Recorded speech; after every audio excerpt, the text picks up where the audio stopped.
व्यवस्था करण्याचा प्रयत्न झाल्यामुळे मृतांची संख्या वाढली। अनेकदा अशा गर्दीमध्ये चेंगराचेंगरी होते, झालेले आहेत। पण ज्या पद्धतीनं भारतीय जनता पक्ष आणि त्यांचं सरकार या संपूर्ण सोहळ्याचं राजकीय प्रचारासाठी मार्केटिंग करत होते, तो प्रकार घृणास्पद होता आणि आहे। दुर्दैवानं अनेक लोक यात मृत्यू पावले। आधी 10, मग 30-35, पण हा आकडा त्याहीपेक्षा जास्त असावा असं प्रत्यक्षदर्शी सांगतात। जखमींची मोजदाद अद्याप झालेली नाही आणि असंख्य लोक बेपत्ता आहेत, अनेक महिला बेपत्ता आहेत। याला जबाबदार कोण आहे? याला जबाबदार केंद्र सरकार, याला जबाबदार उत्तर प्रदेशचं योगी सरकार।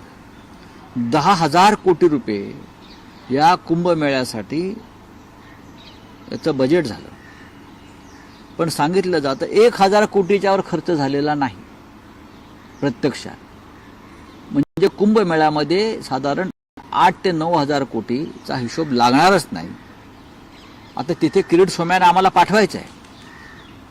किरीट सोमय्या जे आहेत भाजपचे चार्टर्ड अकाउंटंट सरकारचे, मोदी, शहा आणि ईडीचे, त्यांनी तिथे जायला पाहिजे प्रत्यक्ष।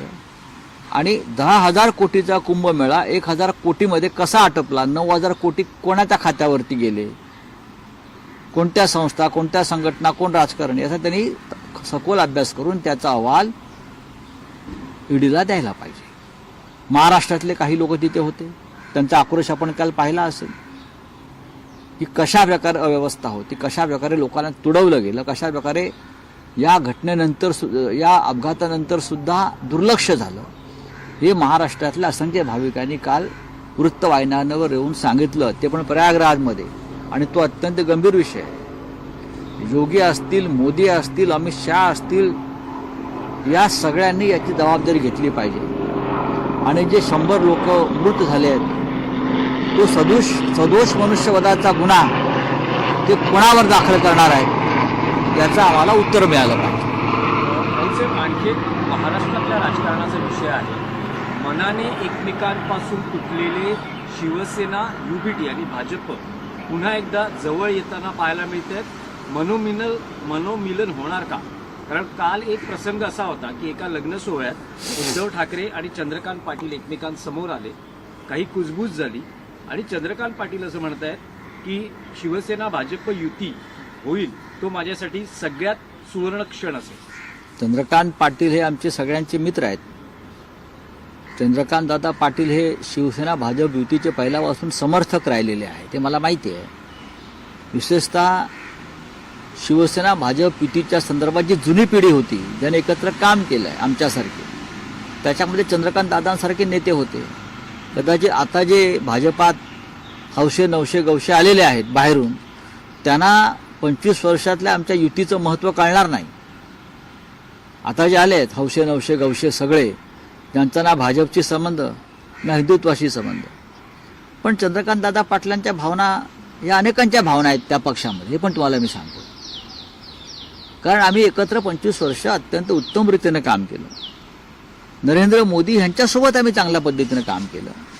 पण सगळ्यांना माहिती आहे की दिल्लीमध्ये अमित शहांचा उदय झाल्यावर शिवसेना भाजपमध्ये वितुष्ट आलं। हे दुर्दैवानं सांगायचं वाटतंय। मी चंद्रकांत दादा पाटील यांनी ज्या भावना व्यक्त केलेल्या आहेत त्याबद्दल आम्ही त्यांचे आभारी आहोत। राऊत साहेब, एकच फक्त एक आहे, तुम्ही असं म्हणालात की चंद्रकांत दादा पाटील यांच्या भावना ज्या आहेत त्या त्यांच्या पक्षात अनेकांच्या भावना आहेत। शिवसेना युबीटीमध्ये काही अशा भावना आहेत का? असू शकतात, का नसतील, असू शकतात। आम्ही महाविकास आघाडीमध्ये गेलो त्याला कारण भारतीय जनता पक्षातल्या काही लोकांचा हट्ट, त्याच्यामुळे आम्हाला महाविकास आघाडीत आम्ही सामील झालो। 25 वर्षाची आमची युती ज्या कारणासाठी तुटली, ती कारणं जर आपण पाहिली तर आमची भूमिका योग्य होती। आमचा पक्ष फोडल्यावर जे आम्ही मागत होतो, जो आमचा हक्क होता, तो तुम्ही एकनाथ शिंदेना दिलात ना। पक्ष फोडून आमचा पक्ष फोडून मुख्यमंत्री पदाचा जो आमचा दावा आणि हक्क होता तो तुम्ही एकनाथ शिंदेना दिलात। नंतर पक्ष फुटल्यावर पण त्या सरकारमध्ये आहे शिवसेना म्हणून, डुप्लिकेट शिवसेना पण आहे। पण जेव्हा आम्ही हा दावा किंवा आमचा ही मागणी होती चर्चेत ठरलेली, तेव्हा तुम्ही अमित शहाने ती मागणी नाकार. मला असं वाटत नाही की अन्य कोणी त्याच्यामध्ये असेल, पण अमित शहानी ठरवून, कारण त्यांना ही शिवसेना फोडायची होती बाळासाहेब ठाकरेंची, त्यांचे आर्थिक हितसंबंध या मुंबईत गुंतले होते आणि म्हणून त्यांना बाळासाहेब ठाकरेंची शिवसेना ही तोडून संपवायची होती. आणि आजही एकनाथ शिंदेचा वापर ते त्यासाठीच करतायत. नाही, पण तुम्हाला असं वाटतं की जसं चंद्रकांत दादा म्हणतायत की युती जर झाली तर तो त्यांच्यासाठी सगळ्यात सुवर्ण क्षण असेल, तसंच तुम्हालाही वाटतं की तो सुवर्ण क्षण शिवसेना युबीटीसाठी सुद्धा असेल? चंद्रकांत दादा पाटील यांच्याप्रमाणे त्या पक्षामध्ये अनेकांच्या या भावना आहेत ना, आम्ही अनेकदा चर्चाही करतो. नाही, त्यांनी भावना पण व्यक्त मी कसं काय तुम्हाला आता सांगू? तुमच्या प्रश्नाला उत्तर आता माझ्याकडे नाहीये. योग्य वेळी त्याचं उत्तर मिळेल हेही तुम्हाला मी पण सांगतो. तुमच्यातले काही नेते असतील ना जे उघडपणे बोलत नाहीत मात्र बैठकांमध्ये बोलत पण असतील, त्यांना असं वाटतंय की नाही, आमच्या बैठकात याच्यावर चर्चा सध्या तरी नाही. भविष्यात होऊ शकते. नाही, मी आता या क्षणी त्याचं उत्तर माझ्याकडे आता पुरेसं नाहीये. पण आम्ही पुढल्या घडामोडी काय घडणार आहेत याची पूर्ण कल्पना आम्हाला असल्यामुळे आम्ही सध्या वेट अँड वॉचच्या भूमिकेत आहोत. नाही, म्हणजे तुम्ही म्हणतात की पुढल्या घडामोडी काय घडणार आहेत, असं काही स्थिती निर्माण होते आहे का की शिवसेना युबीटी आणि भाजप पुन्हा एकत्र मी येऊ इतकंच शकतात? सांगेन की एकनाथ शिंदेचा गट भारतीय जनता पक्षाबरोबर किती काळ राहील आणि तो किती काळ टिकवला जाईल याच्याविषयी माझ्या मनात साशंकता आहे. त्यांचा गट हा शिवसेनेप्रमाणे फोडला जाईल हे मी वारंवार सांगतो. हा फोडला जाईल आणि त्यांचा गट विस्कळीत होईल पूर्णपणे. आज ते फक्त सत्ता आणि पैसा या जोरावरती एकत्र आहेत, बाकी त्यांच्याकडे काही नाही. सर हिंदी में जानना अच्छा, राऊत साहेब, आणखी एक बीड मधला विषय आहे. आज जिल्हा नियोजन समितीची बैठक आहे. पालकमंत्री अजित पवार तिथे उपस्थित आहेत, धनंजय मुंडेही आहेत. सगळ्यांचं लक्ष आज त्या बैठकीकडे लागलेलं आहे. सगळ्याच पक्षाचे नेते आमदार उपस्थित राहणार आहेत आणि जे बीड गाजतंय सध्या त्याचे पडसादही या बैठकीत उमटतील असं बघा, म्हटलं जातंय. अजित पवार हे काही तटस्थ वृत्तीचे नेते नाही आहेत. एक जो निष्पक्षपणे नेत्यानं काम करायचं असतं त्यातले ते नाही. धनंजय मुंडे हे सुद्धा त्या विचारांचे तटस्थ किंवा न्यायबुद्धीचे नेते नाही. बीडमध्ये जे चाललंय ते एकमेकांचा हात धरूनच घडत आहे. अजित पवार यांनी खरं म्हणजे बीड जिल्ह्याचं नेतृत्व एका तटस्थ माणसाकडे द्यायला पाहिजे होतं. पुन्हा ज्या आपल्या महाराष्ट्राच्या राजकारणामध्ये कोणीही तटस्थ नेता दिसत नाही. बीडमध्ये आजही संतोष देशमुख यांचे खरे आरोपी हे बाहेर आहेत. आणि मी कालही सांगितलं होतं की वाल्मिक कराड यांना लवकरच बाहेर काढलं जाईल आणि तेव्हा ज्या सामाजिक कार्यकर्ते आज आवाज उठवतात तेही शांत झालेले असतील.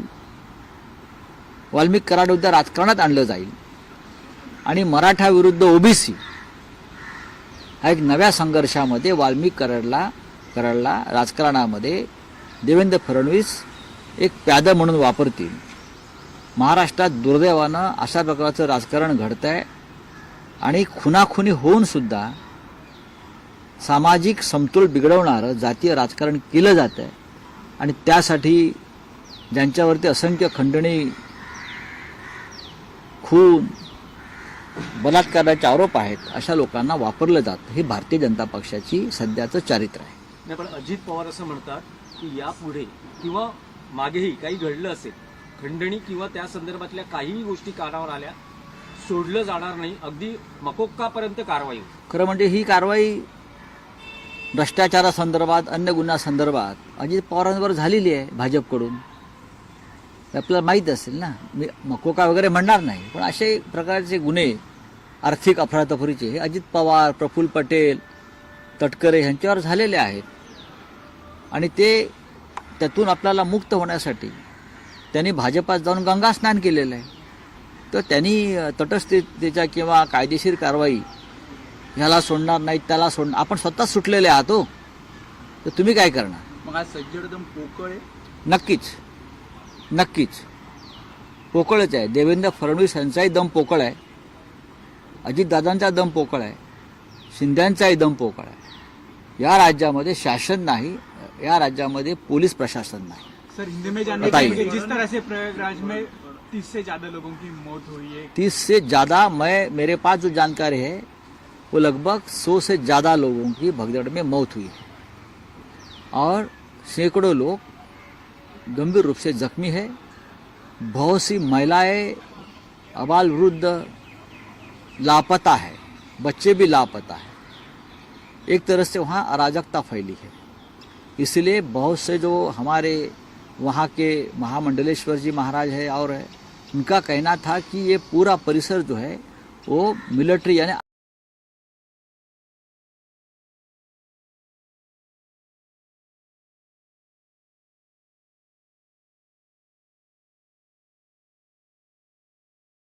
जिम्मेदार है। जिस तरह से पूरी व्यवस्था वीवीआईपी के पीछे लगी है, वहाँ के जो सामान्य श्रद्धालु है वो तो हवा में वारे ऐसा ही छोड़ दिए थे उनको। एक जो मुहूर्त था, अमृत मुहूर्त, उनके लिए लोग वहाँ आए थे, करोड़ों लोग, लाखों लोग आए थे। भाजपा को लगा, बीजेपी को लगा ये हमारे सब पार्टी के लोग हैं जो यहाँ आते हैं, हमको वोट देते हैं, वो कहाँ जाएंगे। सब मोदी के अंधभक्त थे। लोग आए, उनकी कोई व्यवस्था नहीं थी। एक एक दिन तक कोई वीआईपी आता है, अमित शाह जी हो, रक्षा मंत्री राजनाथ सिंह जी हो, तो एक बड़ा इलाका सील किया जाता है। यहाँ मैं बैठा हूँ, यहाँ मेरा स्नान चल रहा है, तो 7 घंटे पहले से वो पूरा कॉर्डन किया जाता है। 5-5, 10-10 किलोमीटर का पूरा इलाका पूरा बंद। तो लोग कहाँ जाएंगे? 2 दिन तो ऐसे ही जाते हैं, फिर उसमें भीड़ बढ़ जाती है। हाँ, राजनाथ सिंह आए, 10 किलोमीटर का इलाका बंद कर दिया। गृह मंत्री तो उनके ऊपर है, 15 किलोमीटर का पूरा इलाका बंद किया देता है। कहाँ जाएंगे लोग? भीड़ बढ़ेगी और ऐसे हादसे हो गए। सर, जीपीएस की एक महाराष्ट्र की राजनीति का है।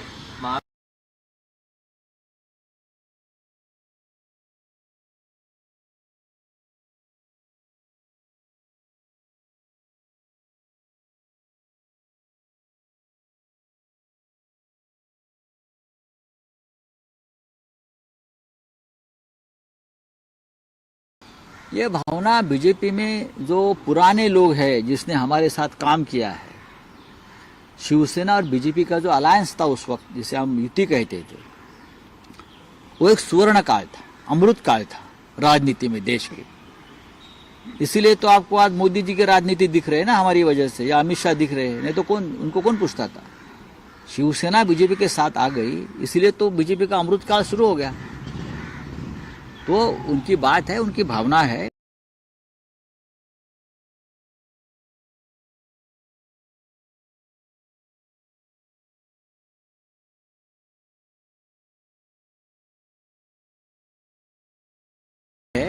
वो थोड़े ओरिजिनल बीजेपी के हैं, वो सब चोर लफंगिया और लुक्के हैं। उनको क्या मालूम शिवसेना बीजेपी का क्या रिलेशन था अटल जी के साथ, प्रमोद जी के साथ, अडवाणी जी के साथ, मुरली मनोहर जोशी जी के साथ। पूरे देश में हमारा पंचम लहराता था हमारी युति का।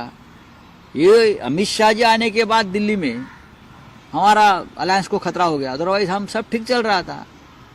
लेकिन आप कह रहे हैं कि जैसे बीजेपी के नेताओं में ऐसी भावना है, क्या शिवसेना यूबीटी के नेताओं की भी ऐसी भावना है? हमारे पार्टी में इस बारे में चर्चा नहीं होती, लेकिन बीजेपी के कुछ पुराने नेता आज भी हमारे संपर्क में है। पुराने नेता आज भी हमारे संपर्क में है, हमसे बात भी होती है, और उनको आज भी ये खेद है कि ये अलायंस टूटा। इस बारे में वो हमेशा हमसे आने वाले दिनों में कुछ आपको लगता है कि ये 2 पार्टियां एक साथ दिख सकती है? अभी मैं कैसे बोल सकता हूँ? अभी तो मैं महाविकास आघाड़ी में हूँ। हमारी पार्टी उद्धव जी के नेतृत्व में महाविकास आघाड़ी में है, और हम महाविकास आघाड़ी में गए, उसके जिम्मेदार बीजेपी है। हमारी जो मांग थी वो जायज मांग थी, जो हमारा एग्रीमेंट हुआ था, लेकिन एकनाथ शिंदे को आपने पार्टी तोड़कर मुख्यमंत्री बनाया ना। लेकिन जब हमारी शिवसेना एकजुट थी, मजबूत थी, तब हमने 1 साल के लिए मुख्यमंत्री पद मांगा तो आपने दिया नहीं, डिप्यूटी सीएम भी नहीं बनाया हमारे लोगों को। लेकिन अभी सब